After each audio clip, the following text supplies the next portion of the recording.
Monsieur Kimoun, bonjour. Les rois de France peuvent eux aussi être analysés d'un point de vue homéopathique. Quel est celui qui vous a le plus frappé? Si je citais Sacha Guitry, qui lors d'un film qu'il a construit, qui s'appelait simplement Si Versailles m'était compté. Si Versailles m'était compté, évidemment, on ne peut pas prendre l'écrin sans prendre l'illustre roi qui s'y trouvait, constructeur de cet immense palais, ce château, avec sa magnificence. C'est le roi Soleil qui explose dans ce château, dans cet écrin. On voit un roi Soleil de type sulfure. On voit un roi Soleil qui aimait la vie, qui aimait la chasse, qui mangeait beaucoup de gibier, buvait assez des vins de bonne qualité. Et cette explosion gargantuesque, cette explosion gastronomique lui a provoqué les premières pathologies, c'est-à-dire la goutte.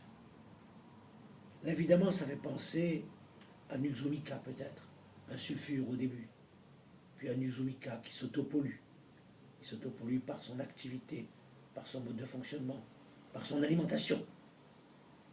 Puis après, par la suite, malheureusement, comme il aimait la vie, il aimait les femmes. Il aimait les femmes et il en a eu évidemment des séquelles. Des séquelles, malheureusement, des séquelles microbiennes.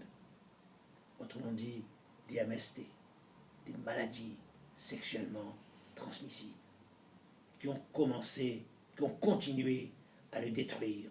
Ce fut alors la grandeur, puis la décadence sur le plan physique.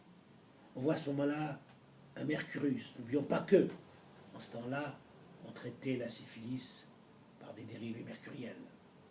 Et l'association du tréponème de la syphilis et les traitements mercuriels ont provoqué une destruction osseuse. Et à ce moment-là, évidemment, nous avons la grandeur d'un neurome et la décadence d'un Mercurus.